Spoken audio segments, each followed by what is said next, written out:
Back in November 2015, British heavyweight Tyson Fury caused one of the biggest upsets in recent boxing history when he defeated long-reigning heavyweight world champion Vladimir Klitschko. The man from Manchester boxed brilliantly, winning a unanimous points decision to secure the WBA, WBO, IBO and IBF belts.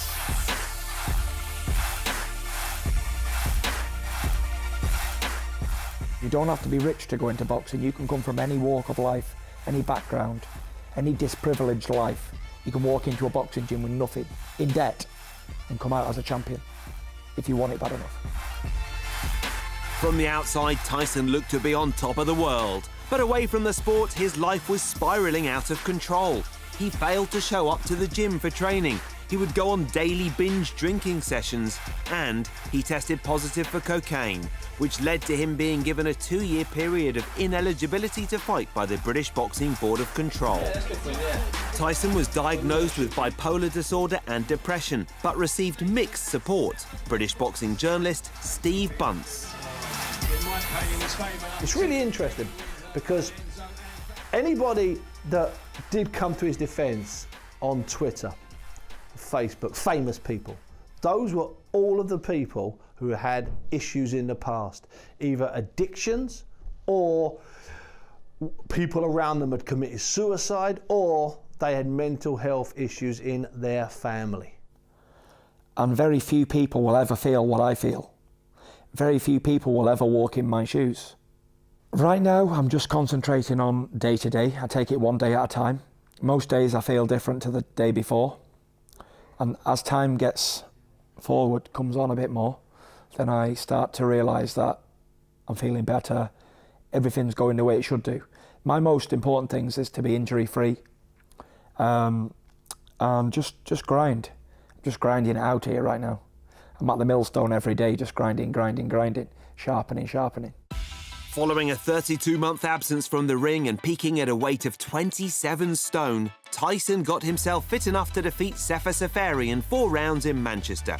A high-profile draw against American Deontay Wilder and victory over Germany's Tom Schwartz cemented his comeback to the sport.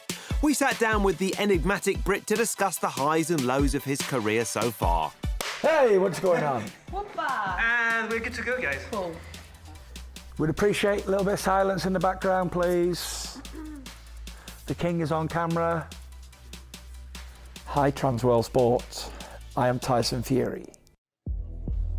Tyson Fury is currently preparing for a fight against unbeaten Swede Otto Wallin on September the 14th, after which he expects to have a rematch with Deontay Wilder.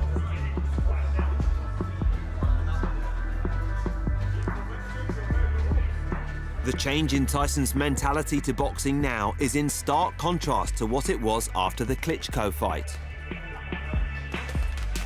So we go into the new year and he wants to have a rematch. He's going to have a rematch with Vladimir. But he wasn't in the right place at that time. And it's pointless trying to get ready if you're not ready. Comes a point in a man's life where you're secure enough to not work anymore, and you could just sit back and relax on the sofa. And then you keep working. And every fight you take or thing you do is generating a hell of a lot of money. So it sort of becomes about business. But I always said to myself, I never wanted to make boxing about business. Nevertheless, Tyson signed a 5-year deal with a US network at the start of this year, which is worth a reported £80 million. But it is the lineage of boxers in his family and Tyson's love of boxing that is the biggest pull. His father, Gypsy John Fury, was a professional boxer, and his cousin Hughie Fury is a rising heavyweight prospect. Hughie recently joined Eddie Hearn's stable to signal his intentions of one day emulating Tyson. I always knew Tyson was capable of being the best, and I knew he would be champion of the world one day. I believe there's no one in the world there's a match for Tyson. He's already beat the best. Who's out there left? There's no one there. He's already beat and achieved what any man could ever want. I never met a Fury that can't fight. And winning is in our blood.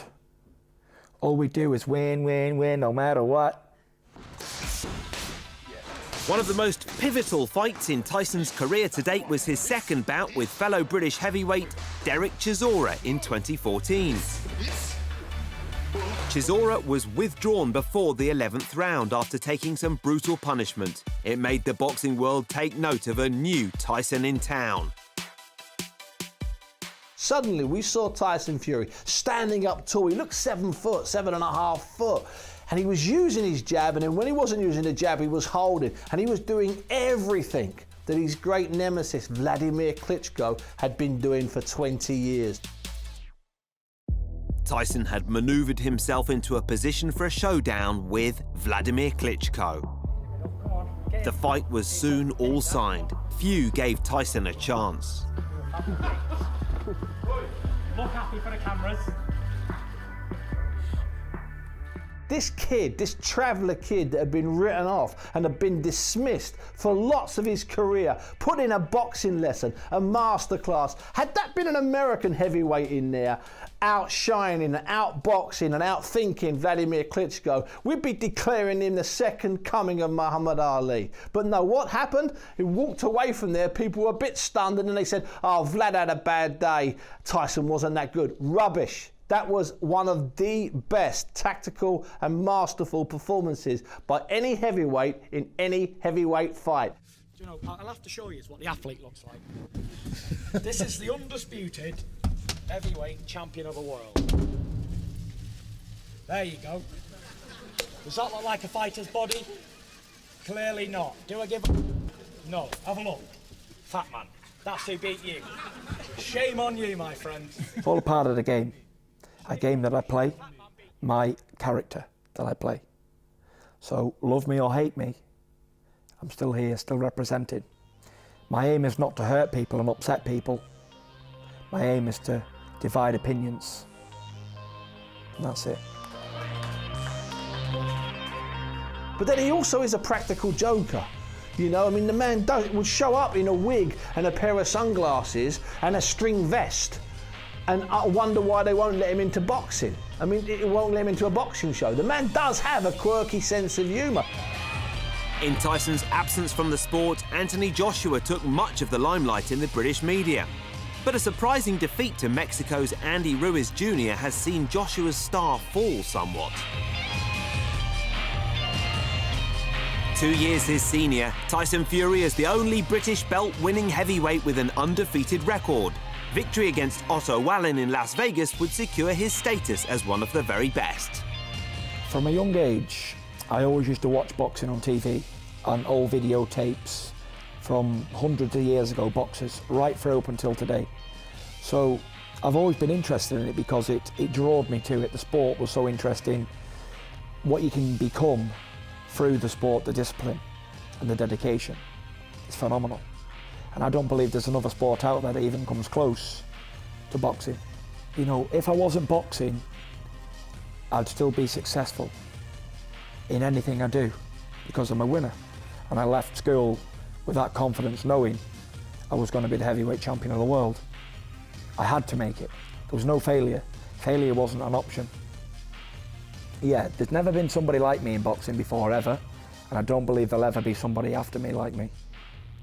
For many, many reasons.